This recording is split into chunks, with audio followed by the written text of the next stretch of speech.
So, Selichot. So if you needed to choose, if you had to pick a theme song for Sephardic Selichot, if there was something that you were able to say is like the theme song of Sephardic Selichot, what would it be? What would you say? So, what would it be? Well, obviously, I think, huh? So I've asked this to like lots of people over the years, and Anenu generally came in second in the answer. There. No. Oh yeah. There you go. Yeah. No, I thought we were going to the other one. Chatanu lefanecha rachem alenu. That one always, and guys who said Anenu after my chatanu, like like that's just it. It's the way that it goes. It's just a banner that we got. It's what we have. I had students back in Israel that they went clubbing once during, it's the first month of yeshiva, so guys do crazy stuff in the first month. So they were clubbing, and when they came home, they're like, Rabbi, you got to check out this video. I'm like, well, I really don't want to see it. You don't have to see this. It's Elul. I don't want to no, you got to, Rabbi, I'm telling you, there's nothing wrong. We went clubbing last night. You got to see what this is.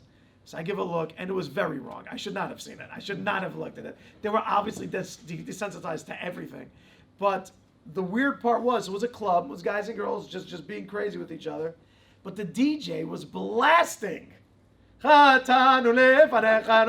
remix inside a club in Tel Aviv, and it was absolutely terrible. I don't know where they have Hashem, but I'm sure Mashiach was just like, Hashem, look, we've never dealt with this before. I know that. And it's enough. You really have to set me free already, man, because this is not, who can deal with this? So, Chatan Lefanecha is really our theme song. So let's talk about that, shall we? It makes no sense. We are literally singing. We're singing. Chatan Lefanecha, I've sinned in front of you. Rachem alenu. So therefore have mercy on us. Does that make any, we're literally singing to God that we've sinned to him. I mean, can you just like imagine this? I don't know. I broke the window in your house. I backed up my car onto your rose bush. I spit in your wife's face. I cut off your dog's tail. I sinned in front of you. Now please forgive me. That's what we're doing, guys. That's what and we're staunch, and we're just like, you get into it. That's where everybody wakes up. Even if you weren't saying all the other words, like, at least I say Chatan Lefanecha, and now you realize, oh God, I say Chatan Lefanecha. It's just, you're singing to Hashem that you've sent to him. It doesn't sound cool. And what do we say? By the way, let's just figure this out. Not only are we singing to God that we've sent to him, we're even lying. Chatanu, the word Chatanu literally means, I sinned by mistake. That's what it means. We bring a Karban Chata'at, right? You give a look over here and you're going to know.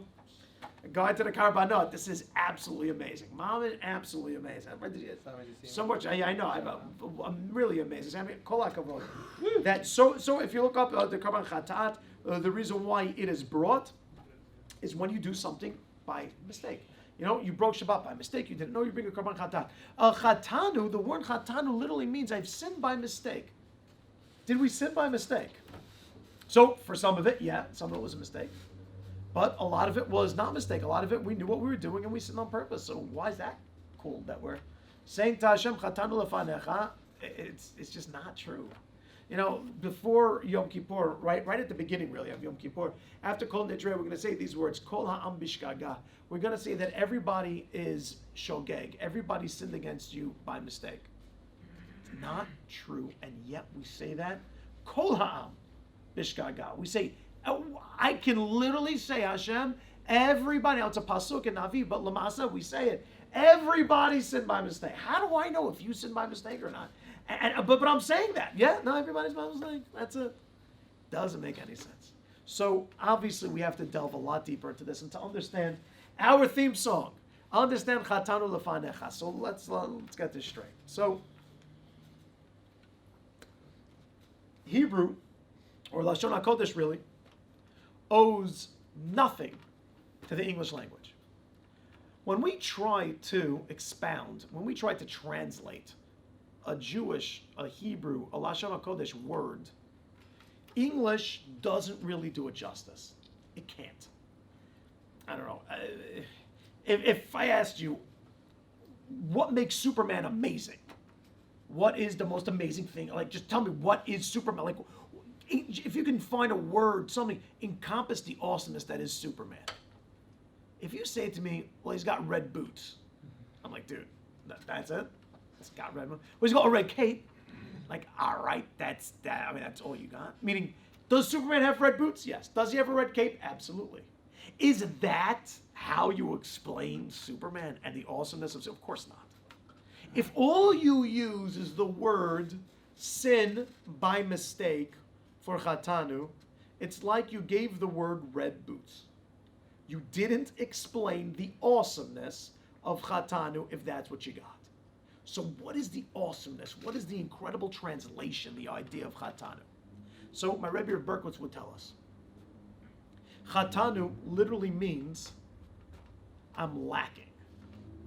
I don't have. The word chet literally means lacking something. And really what we're saying to Hashem is that I'm lacking in my relationship with you. I don't have enough of you and therefore I sinned. Meaning, had I known what I should know, had I been on the level that I should have known, so then I probably never would have sinned. I never would have broken Shabbat had I known what Shabbat was. And so therefore when I did sin on Shabbat, even though I knew I was breaking it, it's somewhat of a level of mistake because in truth, I have no idea how big Shabbat is because I'm lacking. I don't know, imagine if I had called up a student of mine in Israel and I asked them, could you come to my house to babysit? My wife and I want to go out, come to my house to babysit. I'm like, sure. Kid comes over, my student comes over, and I tell him, all right, listen, buddy, you can go, you can raid the fridge, you can eat whatever you want, take whatever you want. Just one thing, you see that red button I have right over there on my table with the wire coming out of it? I don't mean a button on your suit, I mean like a button that you press. See that red button?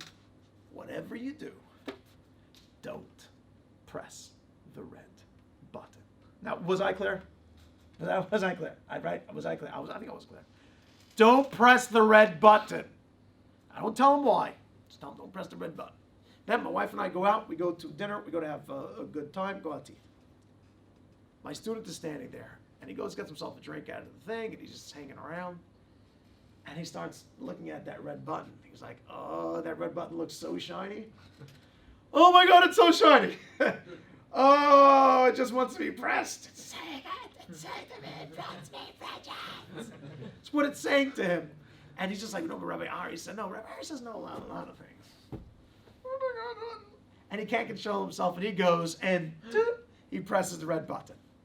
Little does he know that a little bit far away, he's went and he's unleashed nuclear warheads that went just took off, flying into the sky, and landed right on China, and China was just a big old mushroom, and China is no more.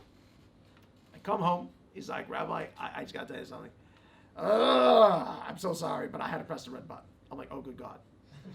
Please don't tell me about it. Rabbi, it was so shiny. So I turn on the news, and there's this just in China is a thing of the past. and it's just like, oh, what did you do? He's like, Rabbi, why do you have a button for nuclear bombs in China? Like, I don't know. They asked me to hold on to it. Okay, so I don't know why I have a button that would shoot off nuclear. Nothing against China. I have nothing against China. But let's just say that for an example. Meaning, if the kid would have known that that's a red button that unleashes nuclear warheads that will nuke China, he probably would not have pressed the button. Well, most of my students probably would not have pressed the button. It's just that he had no idea he was dealing with nuclear warfare. Now, did I tell him don't press the button? Of course I did. Did he press the button on purpose? He did. Did he destroy China on purpose? No, that was a mistake. That was chatanu. When we're saying to Hashem, chatanu lefanecha, what we're explaining to God is that I had no idea I was dealing with nuclear warfare. I had no clue what Shabbat was. I had no clue what it was that I was destroying. So please, in truth, I knew I shouldn't have, but I had no idea. And in that, I was chatanu. I was lacking in knowledge. I was lacking in relationship. And therefore, I am so sorry, but I had no idea what I was doing. Now, honestly, whose fault is that? Why doesn't the kid know that Shabbat is nuclear warfare? Why don't we know how big it is when we do things against Hashem? And the answer is, honestly, whose fault is it? Well, maybe it's some of our fault, but it's certainly a lot of God's fault. I mean, hey, if you were born in Mea Shearim, if you were born in Yerushalayim, if you were born in a place where, I mean, literally, you were just the most religious thing ever, and you were so connected to God, and your family was just 10th generation Yerushalmi, and you were so connected to God, maybe you would know the full-on aspect. Maybe you would get the full-on gravity and weight of the situation, and you wouldn't have sinned. But who put you not there? Who put you here in London, inside a ridiculous place? I mean, London's a bit ridiculous. I had a lot of great students over the years in Israel from a lot of different places, and some of the students that I love the most, very close and dear to my heart, are my London boys. But boy, are they crazy! Wow, they were mad, just mad Ting's blood. You know, I learned something like I'm like, guys, let's go to Shacharis, let's go Shacharit. No, Rabbi. I'm like, what? Man's in a coach ting. What did you just say? What word just came out of your mouth? And allow Shacharis. I'm like, yeah, no, let's allow Shacharis. Like, Rav, you just said we're not doing Shacharis. I said, no, allow. Dealing with your insanity has not been easy over these years. But we did it, and it's been great. But I can tell you, and I'm sure you can tell me a little bit better, that being brought up in the heart of London isn't exactly the breeding ground for the next Moshe Rabbeinu, right? A lot of things that happen over here, whether you were brought up religious, whether you're brought up more modern, whether you're brought up non-religious and traditional, whatever your background was makes no difference. Because even if you're brought up religious, I was brought up religious in Brooklyn, New York. And yeah, I had rabbis who were really terrible, to tell the truth. When I was growing up, elementary school, they really beat it into us. I mean, they were trying to take all of the enjoyment out of Torah, and they succeeded. I mean, they were really bad. And so for me as well, I didn't want to grow up and really know anything about Hashem. To me, Hashem sounded like just this scary thing in the sky. I didn't. So Hashem, what kind of chance did I ever stand to be able to know you? What chance did you ever give me that I would ever be able to understand the veracity of my actions, to know that they are so ill-founded, to know that what I'm doing is so destructive? Hashem, what do you want? You had me grow up in London, in New York, in LA. You had me grow up in these places where I couldn't have known you if I tried. So yeah, chatanu lefanecha, this is true that I'm lacking in front of you. And this is true, Hashem, that what I did, I couldn't possibly know the weight of the situation. But let's face it, I'm so far. But I want to get so close. I'm done with lacking you. I'm done with this lack in relationship with you. I want to connect with you, Hashem. Please let me have this. Let me become bigger. Why aren't any of us bigger? You know, it's funny. When I talk to small people, and I talk about becoming bigger, after the class, they're always like, you know, Rabbi, you're telling us how small we are. Who said we're small? You know, I know so much. Like, okay. And then when I talk to people who are already big, and I ask, how come we're so small, we don't get bigger? They sit there and say, yeah, how come I don't know every single Tosafot in Shas? I only know all of Shas. How come I don't know, and speak to big people, and they're going to tell you what it is that they want to know more, what it is that they're lacking in, but they want to become bigger. You speak to small people, and in their moronicy, they believe they already have it all figured out when they haven't ever even scratched the surface of reality. So, yeah, we're lacking. We can all know so much more, and we only get one chance at knowing so much more. And Hashem, I want to know you. I want to connect to you. What do I have to do? Where do I have to go with this? And so those are the next words. Chatanu lefanecha, rachem aleinu. So therefore, what does rachem mean? So we say mercy, right? But again, The words of Lashon HaKodesh are so much bigger than when you encapsulate them inside the jail that is the English translation that we give. They are just so much bigger. So if you say that Rachem means mercy, it's like you gave Rachem those red boots, right? It just, you didn't encapsulate the awesomeness that is Rachem. So what is, when we're saying to Hashem Rachem Aleinu, what are we really supposed to take down? What are we really supposed to connect with? So, what is Chesed? Chesed, Rachmanut. They kind of sound the same, but there's a very big difference. When you do Chesed to somebody or something, so where I'm from now in Los Angeles, I lived in Israel for a long time, but we just started up Chazak in Los Angeles. And one thing you get to see over there, if this is what you're into, you will have a great time. Lots of homeless people there. Everywhere. Everywhere, there are homeless people. Every street, and like they're trying to out homeless each other sometimes. I don't know how that's possible. They do. They just like, they have bigger signs and they say just crazier things. You know, a guy will be like, lost my arm in war, and he has both arms still. Like, that's not even true. And the guy's like, but the guy over there doesn't have legs, so I'm just trying to compete. I'm not going to get anything. It's just wherever you go, homeless. My 6-year-old, when we moved there, so I have 6-year-old twins, and one of them said to me, he's like, he got really afraid. He's like, Abba, am I going to turn homeless? So I'm like, look, your Abba's a Rebbe. We don't make much money, so 50-50, man. I can't guarantee that that's not an option. But we hope, it's the option. So let's say you walk by a homeless guy, and he has a cardboard, and he's holding it, and it says, haven't eaten in 83 days. And you're like, wow, that's quite the dilemma. The guy hasn't eaten food in 83 days. That's pretty crazy.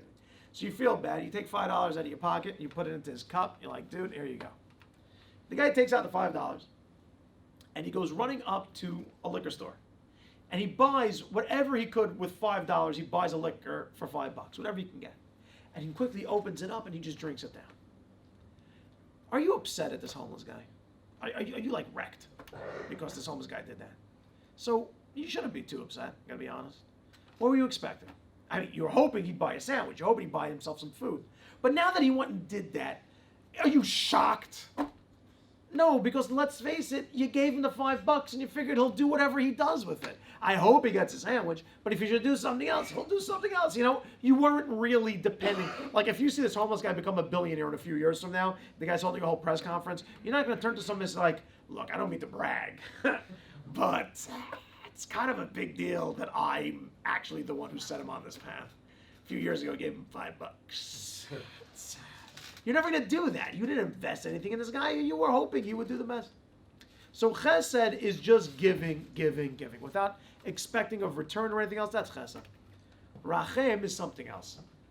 Rachem means, let's say you did great on your A-levels, and how many A-levels do you guys, what do you do? 2, 3, 4, I don't know. Right, 3? All right.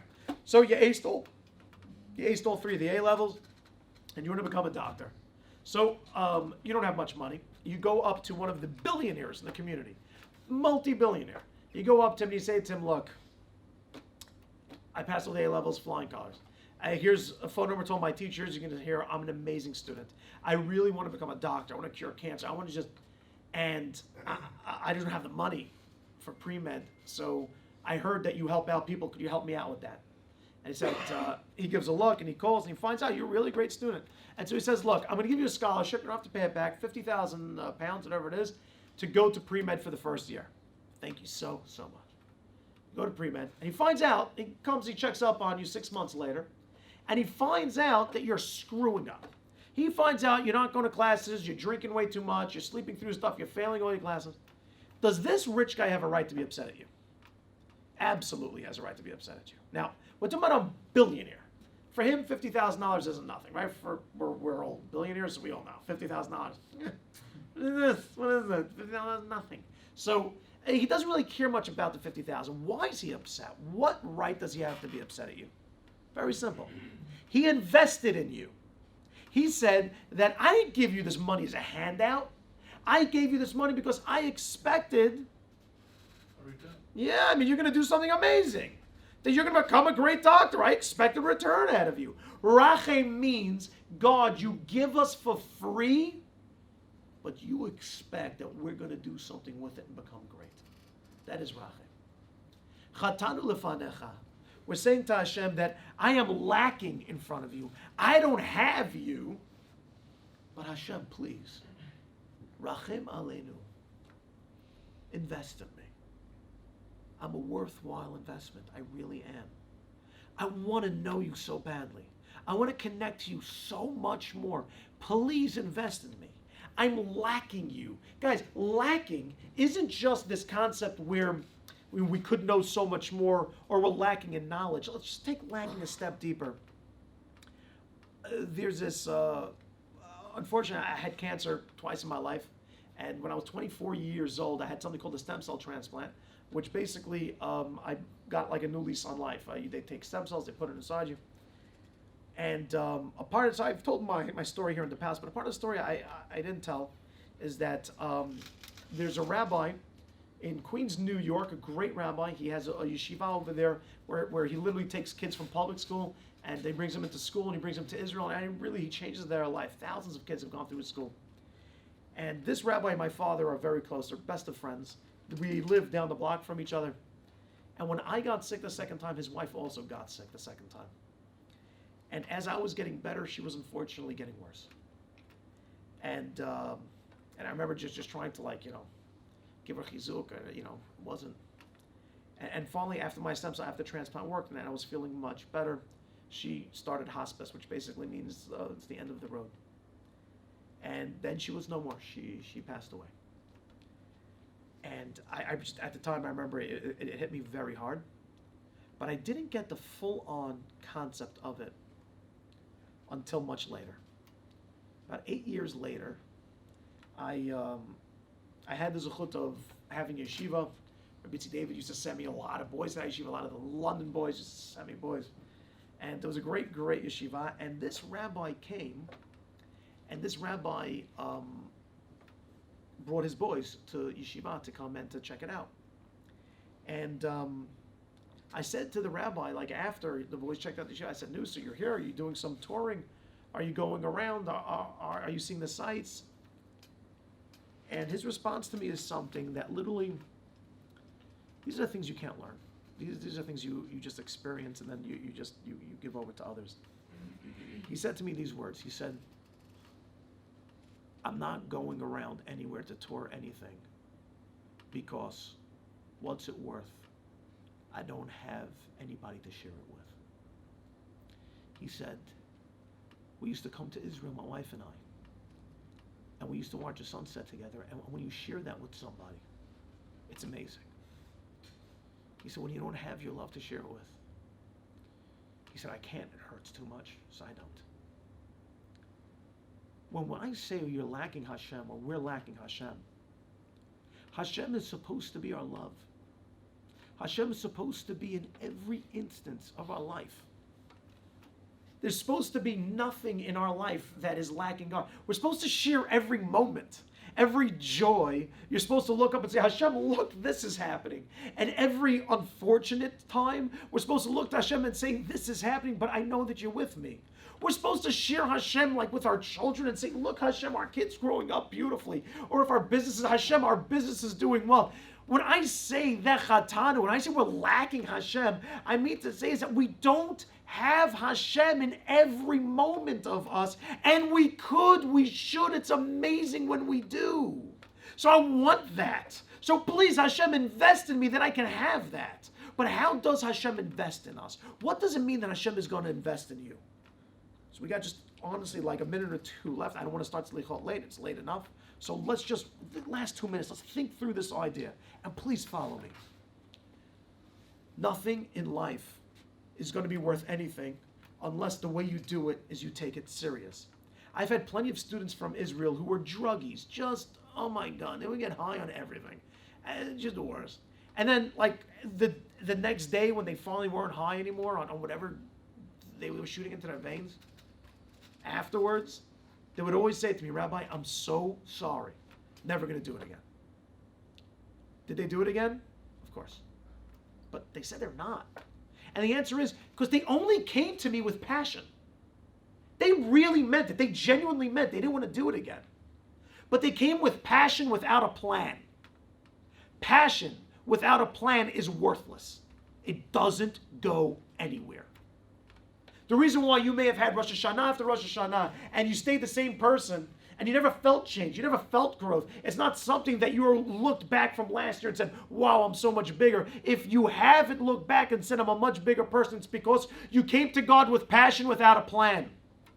Rachem Aleinu, why should he invest in you? Why? Honestly. Are you a worthwhile investment? Well, then you got to show something. You got to show. Show him and show yourself. What makes you worthwhile for Hashem to invest in you? You got to come with some kind of plan. You have to show up on Rosh Hashanah. And this time of Elul, we spoke about this last night a little bit. This time of Elul is when we dream about building this plan. God will help you.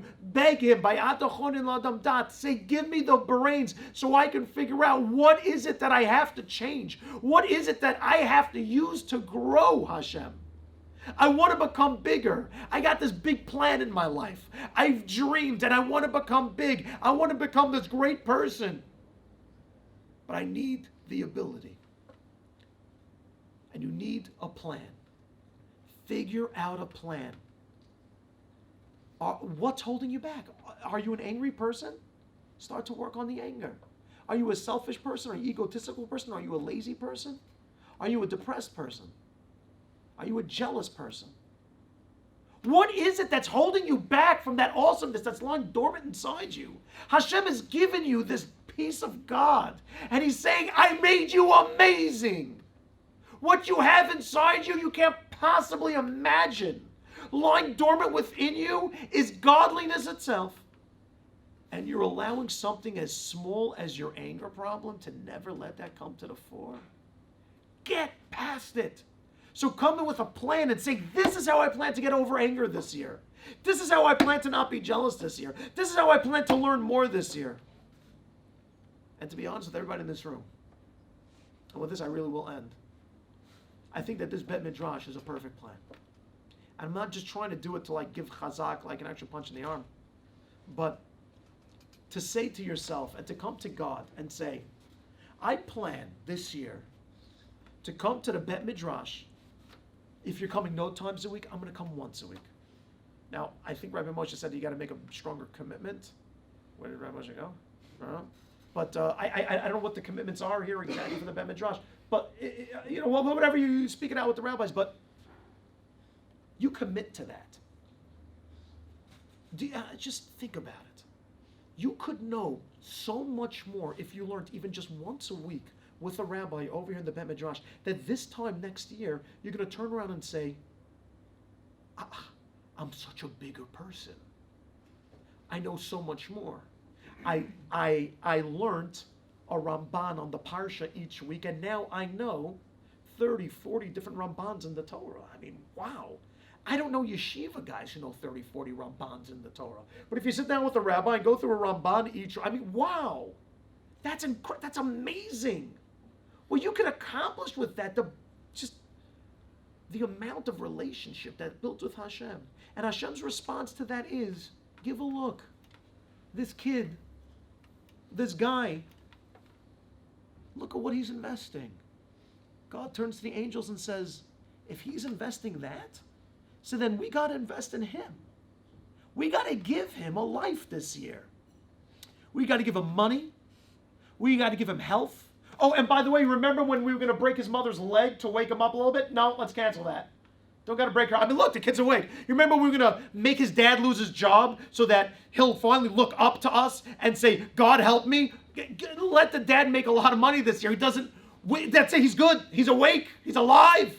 He's committed. He's growing. He doesn't want to remain the same small person. He's singing. Chatanu lefanecha. Hashem, I'm lacking. I'm not there. I don't know. I don't know why you put me over here, but I want so much more. It's awesome that I recognize that I don't have you. It's awesome that I recognize that everything that I've done against you was never against you because I don't know you. I don't understand the gravity of the situation, but I want to know you. Rachem Aleinu. Invest in me, and I plan to invest in you. I plan to come to you with something, and Hamishter, therefore, give me a year of being invested in. Rabotai, let's start Selichot. Let's get the Chatan Lefanecha, and let's sing it like our lives depend on it, because it truly, really does. Let's get this going.